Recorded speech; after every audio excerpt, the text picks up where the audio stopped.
రాష్ట్ర ప్రభుత్వంపై మాజీ మంత్రి జీవన్ రెడ్డి తీవ్ర విమర్శలు చేశారు. రేవంత్ రెడ్డి పోవాలి, కేసీఆర్ రావాలి అనే నినాదం ప్రజల్లో వినిపిస్తోందని ఆయన అన్నారు. తాను అధికార పార్టీలోకి వెళ్లే ఆలోచన లేదని స్పష్టం చేశారు.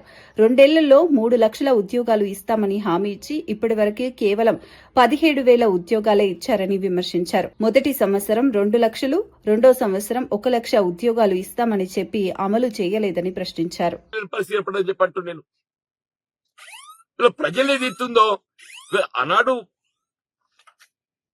23 అంటే 10 సంవత్సరాలు పట్టిందే మార్పు కోరడానికి. ఇవాళ 2.5 సంవత్సరాలుగా మార్పు కోరుతున్నారు.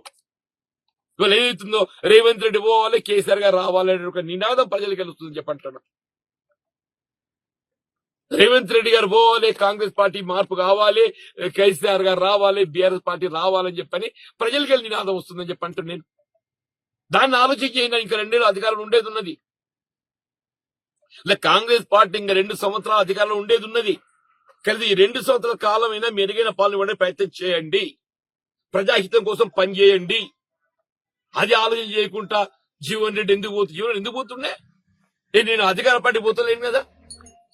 నాకు 2014లో ఏదైతే ఎప్పుడైతే బీఆర్ఎస్ ప్రభుత్వం అధికారం ఉన్నదో, నా కాలంలో బీఆర్ఎస్ పార్టీ చేయడానికి ఏదైతే ఉందో కేసీఆర్ గారు ఒక విధంగా ఏదైతే కలిసి పనిచేయాలని చెప్పి కోరిందని చెప్పంటున్నాను. అభివృద్ధికి తోడ్పడాలని చెప్పంటున్నాను. ఇవాళ శాసన మండలి 2019లో మొత్తం శాసన మండలి ఏకైక సభ్యున్నాయి. నేనే నాయకుడిని, నేనే సభ్యుడిని. నాకు ఈ పక్క వెళ్ళలేదు, ఆ పక్క వెళ్ళలేదు. ఒంటరి పోరాటం చేశాను అంటే ఒంటరి పోరాటం చేసిన. నాకు పార్టీ ప్రేమ చట్టం ఏదైతుందో నాకు ఆటంకం లేకుండే. పార్టీ ప్రేమ చట్టం